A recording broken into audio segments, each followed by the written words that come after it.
Bien, bonjour à tous. Enfin, bonjour monsieur. Donc, conférence sur les évolutions de l'industrie 4.0 et notamment de l'expérience client dans l'industrie et comment on va pouvoir amener des nouveaux outils, notamment avec de l'IA, qui vont permettre de pouvoir booster cette expérience client et l'expertise des collaborateurs. Rapidement, je présente Namkin, qui est la société que je dirige. Donc, il y a une trentaine de personnes. On est vraiment dédié au métier du marketing B2B et de la transformation vers l'expérience client, avec à la fois l'innovation sur des outils digitaux et SaaS innovants, et à la fois toute la partie accompagnement à cette transformation dans une logique métier qui est fondamentale pour que les équipes puissent opérer cette transformation. Et donc, les briques technologiques sur lesquelles nous, on est référencés à l'Alliance Industrie du Futur, donc la DGE qui pilote ces briques technologiques de l'industrie 4.0, c'est donc les briques de changement au niveau de la modélisation de l'expérience client, des nouveaux modèles économiques, de la digitalisation de la relation client et également de la business intelligence. On est donc dans cette quatrième révolution industrielle qui est donc enclenchée là maintenant depuis quelques temps, mais remettre quand même dans un contexte historique ce que ça veut dire, c'est quand même une transformation majeure de tout l'aspect sectoriel. Donc on est sur d'abord une rupture technologique qui va ensuite entraîner une mutation de la valeur avec justement ces nouveaux modèles économiques.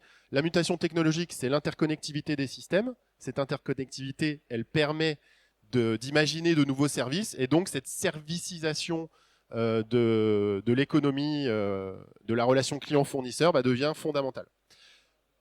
De ce point de départ, on glisse vers le besoin des organisations de muter également. Donc ces organisations qui avant étaient dans une structure très pyramidale, aujourd'hui, avec la montée en puissance à la fois du numérique, de la data et de ces nouveaux modèles économiques, finalement la relation client se transforme de manière très importante et il faut être capable d'horizontaliser sa structure pour justement être capable de procurer une expérience client personnalisée.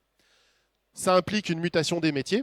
Donc on ne fait plus les métiers de commercial comme avant, on ne fait plus le métier du marketing comme avant. Il y a de nouveaux métiers qui viennent avec la montée en puissance du web, etc. Vous m'entendez bien, ça va? En même temps.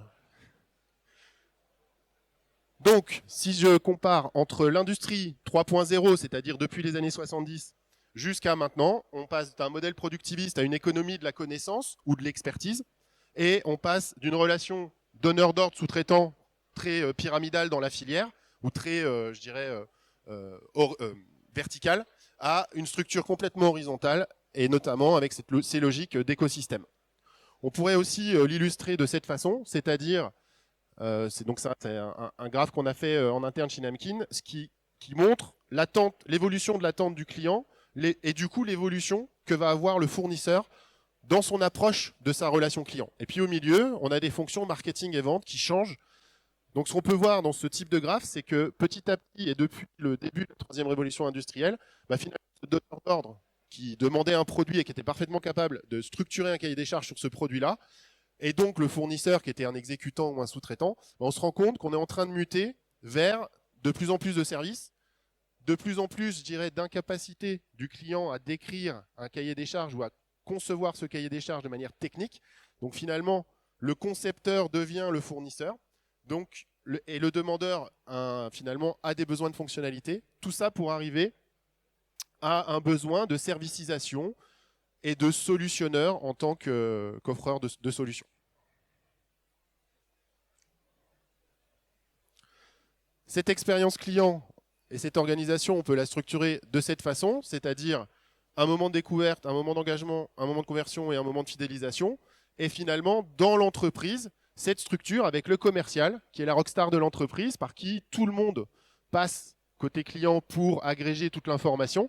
Et puis ensuite, où on cascade tout ça dans les différents services en fonction de l'évolution des projets. Donc finalement, cette frise, elle est très centrée sur l'entreprise fournisseur et pas du tout centrée sur le besoin du client qui vit ça de manière très verticale. Et du coup, l'information est descendante et ascendante. L'objectif, avec toutes ces mutations qu'on décrit dans l'industrie 4.0, c'est d'horizontaliser cette frise de relation client. Et donc, on est dans une structure qui va être complètement ouverte et horizontalisée.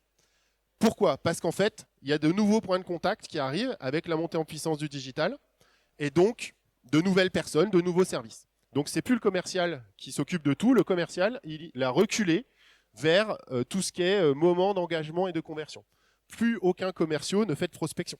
Donc le commercial, il va digitaliser sa prospection, et donc on va avoir des outils digitaux qui vont nous permettre de jalonner les différents moments du parcours.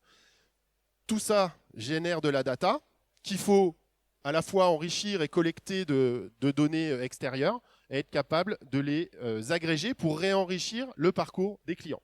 Et donc on voit que de cette structure descendante-ascendante, on est maintenant sur une structure complètement horizontale, avec finalement le client qui vit un parcours et des moments de réengagement aussi, et puis cette structure de la donnée qui finalement doit venir percuter tous ces moments, tous ces points de contact à l'intérieur de l'entreprise. Donc pour résumer un peu ces mutations et pourquoi ce métier de l'expérience client devient fondamental demain dans l'industrie et en B2B. Avant, on était donc sur une expérience client qui était vécue surtout lors de rendez-vous physiques, portée strictement par le commercial ou quasiment exclusivement par le commercial, déterminée par les process internes. On faisait subir à son client son propre process interne. Et donc, c'était la même pour tous les clients, pas de personnalisation, et donc une information, une data qui était centralisée dans la tête du commercial. Là maintenant, on est dans une structure où l'expérience client est omnicanal et digitalisée, ou au moins hybride, entre des contacts physiques et des contacts digitaux, portée par une multitude de personnes qui ne sont pas forcément expertes d'ailleurs de business ou de relations clients, et déterminée par le besoin du client. Il faut mettre de la personnalisation, être capable à chacun de ces points de contact de mettre de la personnalisation. Donc on voit qu'on est dans une double mutation finalement, à la fois de l'horizontalité et à la fois du nombre de personnes, des métiers qui vont être en contact avec le client et qui vont essayer de lui apporter de la valeur. Quelques chiffres clés sur l'expérience client en B2B. 80% des entreprises pensent fournir, donc en tant que fournisseur, une expérience optimale, quand seulement 8% des clients le vivent de cette façon-là. Donc on voit que l'écart il est abyssal sur un métier qui est complètement nouveau, et on voit aussi ce que ça veut dire, c'est qu'il y a de moins en moins de personnes qui savent ce que c'est réellement l'expérience client. C'est-à-dire que le client il s'attend à des trucs extraordinaires quand le fournisseur il croit déjà le faire. Et donc on est vraiment aux prémices de ces nouveaux métiers, de ces nouvelles organisations. Et au passage, quand en plus on voit cet écart et qu'on sait que 50% des clients B2B sont prêts à passer chez un concurrent s'ils ont une seule mauvaise expérience, dans toute cette frise de relations clients, on se dit qu'il y a beaucoup de dangers pour perdre des affaires. Et la croissance des entreprises qui ont, je dirais, qui sont leaders dans l'expérience client, c'est 13% en moyenne. Donc on voit que c'est un levier de valeur qui est quand même fondamental. Du coup, l'expérience client et le défi pour les industriels, c'est de proposer à chaque étape du parcours. Imaginez un industriel, nous on travaille avec des industriels tous les jours sur des programmes de transformation. Un industriel dans le bien d'équipement, il peut avoir 30, 40, 50 points de contact. Donc, 50 moments où il est en proposition de valeur et potentiellement à risque. Donc, il faut être capable de jalonner tout ce parcours, ces moments de découverte, d'engagement, de conversion et de fidélisation avec de la personnalisation et créer de la confiance, du confort et de l'exclusivité aux clients. Ça, c'est vraiment l'enjeu de demain. Les bénéfices attendus de l'expérience client, se différencier, renforcer sa marque, être présent tout au long du parcours, être capable de personnaliser l'offre et d'apporter plus de valeur à chaque point de contact, diffuser la connaissance client, apporter plus d'efficience aux équipes qui vont porter ces points de contact. Il faut transformer, ça transforme son organisation, ça permet de digitaliser et d'hybrider sa relation client, et enfin, ça permet de fidéliser pour réengager le client. Et donc, on passe par des étapes de transformation qui vont être très importantes, où finalement, quand on veut passer à ce système-là, on se rend compte qu'il y a beaucoup de difficultés, beaucoup de freins, parce que le changement est long, et les métiers et l'organisation est lente à bouger. Mais si on part de ce besoin du client, il faut être capable de personnaliser ce parcours en fonction des typologies de clients. On ne travaille pas avec Airbus comme on travaille avec une start-up du médical. Pourtant, en tant que fournisseur, c'est deux sociétés que j'adresse. Donc, il faut que je sache adapter mon offre de valeur et le parcours que je vais leur faire vivre. Et ça passe par un territoire d'échange qui est en partie digitalisé. Donc, il faut être capable de transformer aussi cette partie-là. De nouvelles structures, une nouvelle organisation et un process des métiers qui sont à transformer. Donc là, on voit que pour être dans ce territoire d'échange avec le client, il y a un service communication, il y a un service marketing, il y a l'équipe vente, il y a l'équipe pré-projet, il y a à nouveau la communication qui intervient, il y a l'équipe projet, il y a le SAV, il y a le marketing, il y a la maintenance. Vous voyez, on est dans presque une dizaine de services maintenant qui sont en contact direct avec le client et qui doivent apporter de la valeur. Donc c'est une vraie complexité importante. Mais là, on n'est que dans la partie haute de la relation client. Le besoin de personnalisation, il va aussi vers les nouveaux modèles économiques. On parle de SAV, de maintenance, on parle d'interconnectivité des systèmes. Finalement, ces nouveaux enjeux deviennent packageables au niveau de l'offre. Donc avant, on faisait du produit, des options et du service. Maintenant, on peut mettre de nouveaux modèles économiques dedans. Et donc tout ça crée des strates de personnalisation encore plus importantes. Et puis donc toutes ces personnes qui doivent opérer cette relation client, proposer cette valeur-là, il faut qu'ils aient accès à des données qui leur permettent, qui les aident à faire leur travail au quotidien. Et donc c'est là où le management de la connaissance, cette nouvelle économie de la connaissance, devient fondamentale dans le traitement et dans le besoin de ces différentes personnes d'opérer cette relation client. Et c'est là où nous, chez Nemkin, on a développé un outil en SaaS, qui est en démonstration juste à côté, mais que je pourrais vous montrer à la fin, où finalement ce management de la connaissance devient la clé pour remonter tout ce besoin de valeur, pour être capable d'enrichir ce territoire d'échange, d'enrichir la structure d'offres et finalement, in fine, d'enrichir la relation client portée par des collaborateurs ou portée par des outils digitaux. L'objectif de la personnalisation, c'est d'être capable de comprendre qui est chacun des clients et ne pas traiter tous ces clients de la même façon. Donc d'être capable de structurer des typologies de clients très différentes, on tire la case, on a de la data qui est suffisante pour comprendre les infos clés parce que là, c'est Airbus, dans cette case-là, ou Safran, ou d'autres, peu importe. Et puis la case à côté, c'est les startups du médical, parce qu'on a une structure marché qui est faite de cette façon-là. Et donc, quand on s'occupe de cette case-là, il faut qu'on ait des infos clés, qu'on soit capable, à chaque étape du parcours, d'avoir des éléments différenciants et qui sont personnalisés aux besoins du client. On a fait des tests, et avant de vous présenter la plateforme, on peut voir que quand on remet ça par rapport au parcours, quelles que soient les typologies de points de contact, les besoins des collaborateurs sont, dans ce qu'ils ont à produire, sont de cet ordre-là. Ça, c'est des choses qu'on a vraiment testées en réel, en live, chez des clients. Plus d'une vingtaine de personnes qui opèrent ces différents points de contact. Et finalement, quand on est dans un moment de découverte, on a plein de temps où on doit opérer créer de la valeur. Et donc, par exemple, préparer une visite pour un prospect, créer des contenus pour des campagnes, faire des analyses de mots-clés pour lancer des campagnes de SEO et faire la prospection, et puis également faire de la veille concurrentielle pour voir ce qui s'y passe. À un moment d'engagement, on prépare des visites clients, on a des prospects qui peuvent nous appeler, on fait aussi de la veille concurrentielle, et éventuellement, on va aussi lancer des nouveaux produits, des nouveaux services par rapport à des typologies de cibles différentes.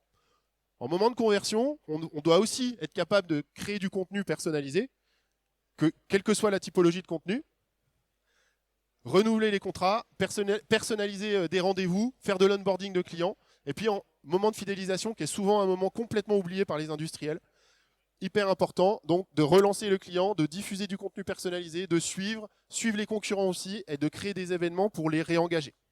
Et donc quand on voit ces temps-là, on voit qu'il y a plein de temps en fait pour produire de la valeur pour toutes ces personnes, et c'est là où finalement la data, l'alignement des connaissances va devenir fondamental pour les collaborateurs. Également, avoir une capacité à être proactif dans leur discours, d'adapter leur offre. Et tout ça pour créer à la fois les éléments d'expérience personnalisée, confortable et confiante, et en même temps d'avoir un désilotage de l'information et des écarts qui n'existent plus entre tous ces services. Ça, c'est un pain énorme dans les entreprises industrielles. Et puis tout ça, en plus, il faut être capable de l'agréger avec des problématiques de compréhension de ce qui se passe. On est dans un écosystème qui est mouvant et qui est complexe. On a des datas partout, hétérogènes, multiformats. On fait de la veille, ça prend un temps fou. Et tout le monde, ces 20 personnes que je citais tout à l'heure, font de la veille. Plus d'une heure par semaine. Bien plus d'une heure par semaine. Donc on est sur des temps très importants. Côté client, il y a une multiplication des porteurs de points de contact et il y a un manque de personnalisation des parcours et des services. Côté concurrent, on n'a pas le temps de les suivre ou on n'est pas assez réactif dans le suivi de ses concurrents. Et puis, la veille n'est pas capitalisée, elle n'est pas partagée. Et donc finalement, les collaborateurs, ils sont en pain très important sur le besoin d'enrichir leur expérience collaborateur, leur connaissance pour porter des points de contact. Ils sont en pain également sur des données marketing qui ne sont pas exploitées, pas utilisées, pas préanalysées pour eux, leurs besoins essentiels. Et donc cette connaissance client, écosystème, concurrent, marché, elle est fragmentée, elle est silotée.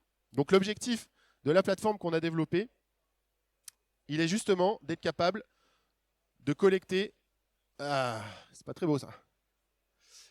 De collecter, de centraliser, d'enrichir de l'information, faire des pré-analyses dans une plateforme qui est la première plateforme digitale de modélisation d'un écosystème marketing, et c'est piloté par de l'IA qui permet justement de faire de la détection et de la pré-analyse.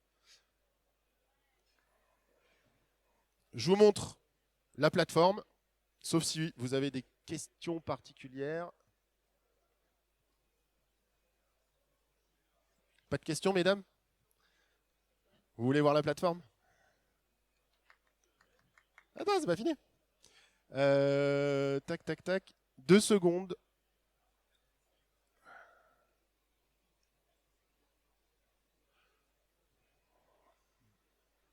Oh, qu'est-ce qui se passe, Aloïs? J'ai un problème technique. Aloïs, comment je fais? C'est mon dépanneur. Qu'est-ce qui s'est passé? Ça fait ça à chaque fois que je mets ça.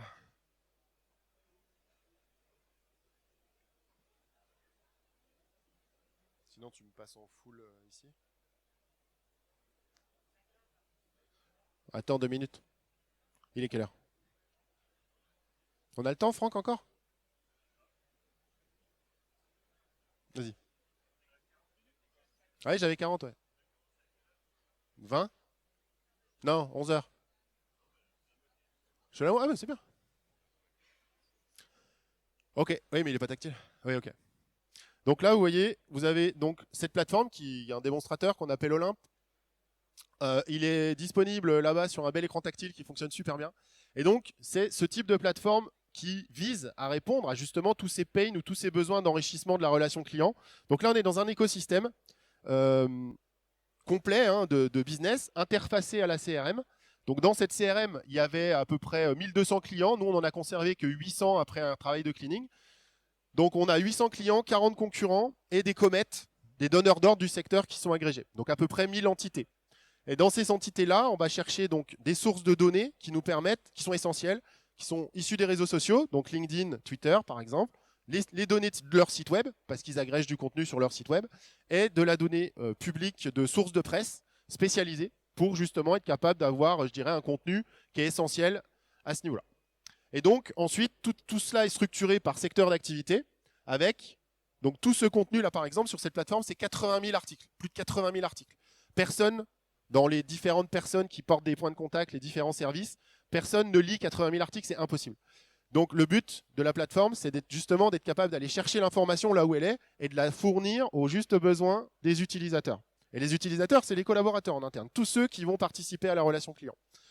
Et donc là, une fois qu'on a agrégé tous ces contenus, bah nous, on a nos pipes d'algorithmes qui travaillent et qui nous permettent, de détecter tout ce qui est les événements business, tout ce qui va être les événements dits business. Donc ces événements business, c'est des lancements de nouveaux produits, des participations à des salons, des recrutements, des fusions-acquisitions, des passations de commandes quand c'est des commandes publiques. Et donc, ça nous permet de flaguer un peu et de voir un peu les tendances d'événements. Donc là, on a plus de 300 événements, par exemple, sur l'aérocivil.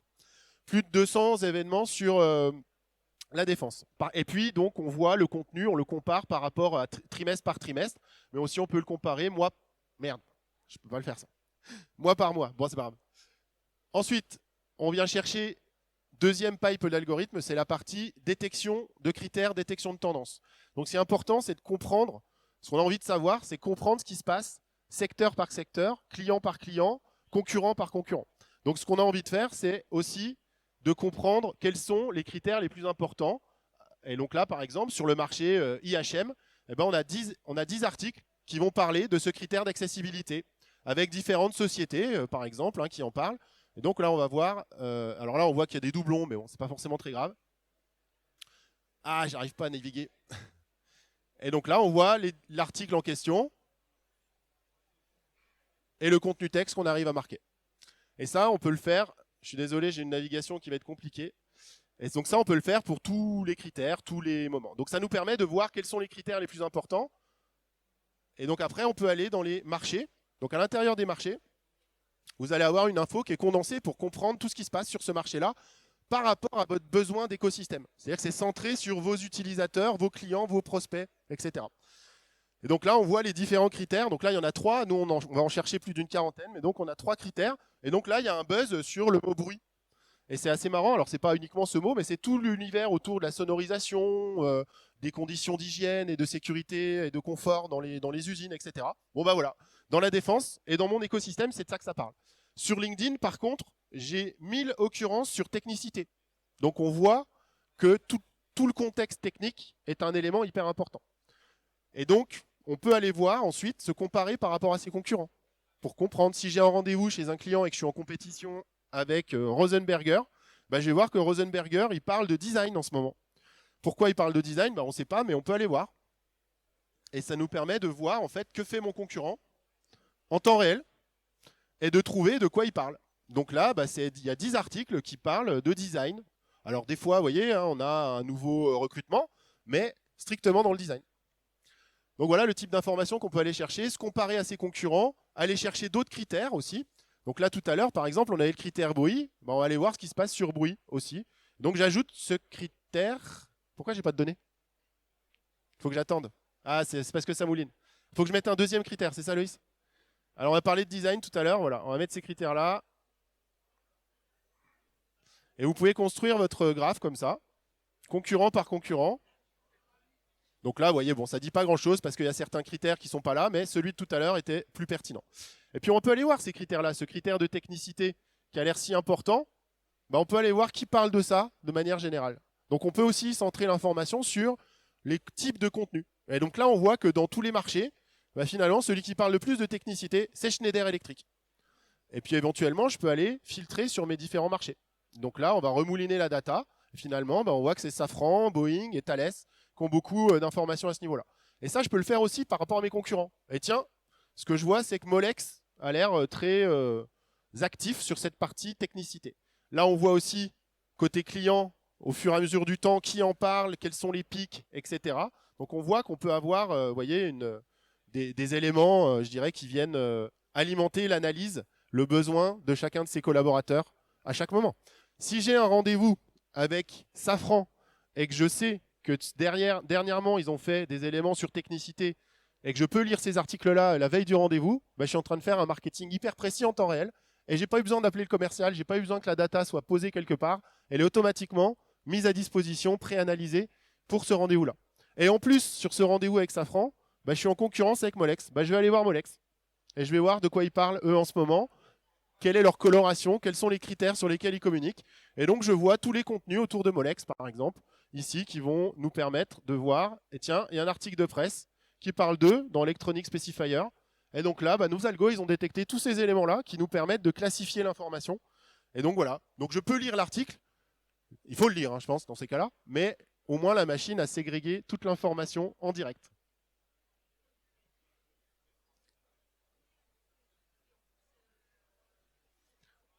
Alors, ils ont complètement la main, on est en SaaS. Les clients, les utilisateurs ont la main et ça peut aller d'une petite société, un utilisateur qui a un besoin de faire de la veille, d'agréger du contenu et de qualifier un peu ses typologies de cibles, jusqu'à un grand groupe comme EDF par exemple, pour peut-être 200 personnes du service client qui auraient besoin de ce type d'informations quand ils ont des rendez-vous.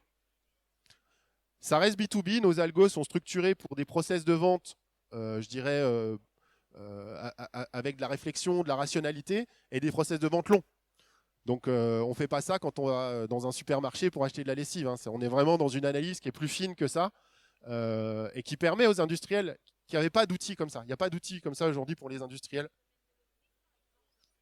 Pas de problème. On agrège les sources de presse spécifiques. On a même un outil. C'est ouvert. Mais c'est le client qui a la main, c'est l'utilisateur qui a la main. Et il peut même, s'il trouve un site web hyper intéressant sur l'optique, on a même un outil qui nous permet d'aller sélecter. En fait, il peut lui-même dire, moi je veux que ce site web soit dans la plateforme parce que c'est hyper intéressant dans mes sources. Nous, on ne l'a pas proposé en tant que source de presse parce qu'on n'a pas de partenariat avec eux, mais sur leur site web, on peut aller chercher l'information. Et du coup, lui, il va sélectionner ces zones et il va pouvoir, un peu comme des glisser-déposer, et une fois qu'il a validé la source, donc tu es autonome en fait sur ton outil. C'était le but. Hein. Non mais c'est un super truc. Hein. J'ai le droit de le dire. Voilà. Pas d'autres questions? En fait, donc, nous, on fait ce qu'on appelle de l'IA hybride. Donc là, tout ça tourne avec des algos, de l'IA, de l'entraînement, du deep learning. L'objectif, c'est à terme, plus on aura de data, plus. Alors, ce qui est important de savoir, c'est que vous avez 80 000 contenus. Toutes les semaines, il y en a 2500 de plus. En moyenne. Ou 2000, peu importe. Mais c'est du temps réel. Donc, pour qu'il y ait du temps réel, on ne peut plus faire des analyses humainement. Parce qu'une analyse, une étude de marché, je suis un marketeur, une étude de marché, je vais mettre 2, 3, 6 mois à la faire. Le moment où je la livre, elle est déjà obsolète par rapport au moment où je l'ai commencé. Donc là, l'objectif, c'est de créer dans le marketing, d'hybrider ce métier, de changer ce métier, de le disrupter. Donc on fait de l'IA hybride, c'est-à-dire que nos algos sont dédiés à une science de gestion.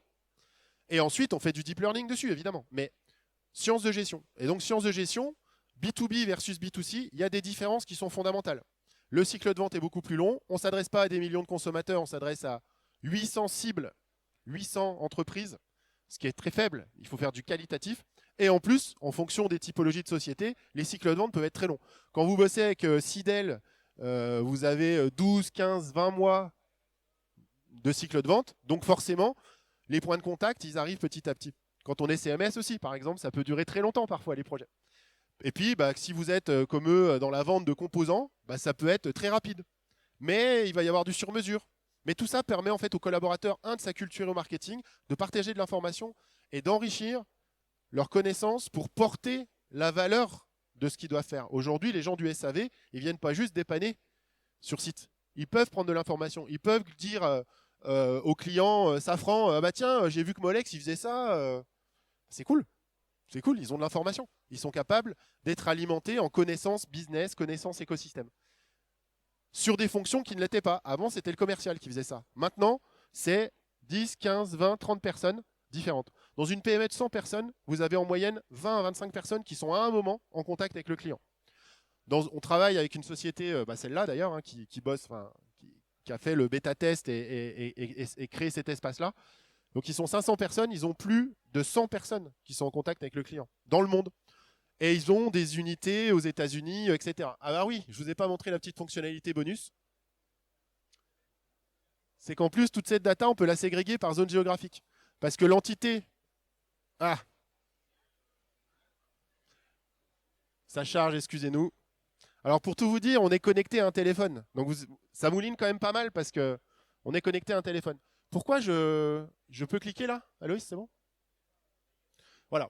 Donc là, j'ai les 3 zones géographiques de ma société. Donc on en a une première qui va dire, on va dire, c'est Europe de l'Ouest, inclut la Suède. Et donc à l'intérieur de cette zone, on peut aller cliquer. Pourquoi je peux pas, Aloïs? Je comprends pas. 3 petits points. Voilà. Donc là, je suis dans ma zone et j'ai mes business events qui sont détectés. Donc là, par exemple, je peux voir que j'ai à Tours une entreprise qui participe à un événement. Donc c'est SPI nucléaire. Voilà.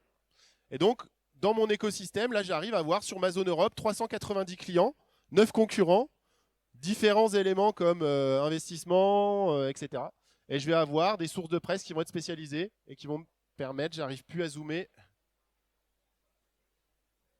Oh là là. Bon, ça bug un peu, je suis désolé. J'arrive pas à naviguer. Et donc là, vous les avez ici, les zones géographiques. Donc vous avez une autre qui est donc Europe de l'Est et Amérique du Nord. Et donc là, pareil, en Europe de l'Est, on peut aller voir les contenus qui sont spécialisés zone par zone, zone géographique par zone géographique. Et souvent, c'est des entités différentes. Donc là, au moins, ils sont sur un même outil. Chacun a sa zone, mais ça leur permet de voir ce qui se passe autour, etc. Voilà, merci à vous.